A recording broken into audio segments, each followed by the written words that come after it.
اور یقین رکھو میری امت کی حکومت ان تمام علاقوں پر قائم ہو کر رہے گی جو مجھے اس طرح زمین کو سکیڑ کر اور لپیٹ کر دکھا دیے گئے۔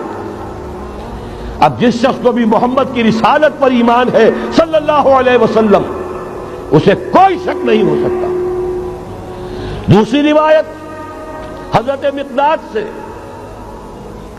یہ مسند احمد ابن حنبل کی روایت، حضرت مقداد رضی اللہ تعالیٰ عنہ فرماتے ہیں حضور نے ارشاد فرمایا لا يبقى على ظهر الارض بیت مدر ولا وبر الا ادخلہ اللہ کلمۃ الاسلام، اس روئے ارضی پر کوئی گھر نہیں بچے گا، نہ اینٹ گارے کا بنا ہوا نہ کمبلوں کا بنا ہوا خیمہ رہے گا جس میں اللہ تعالیٰ کلمہ اسلام کو داخل نہ کر دے۔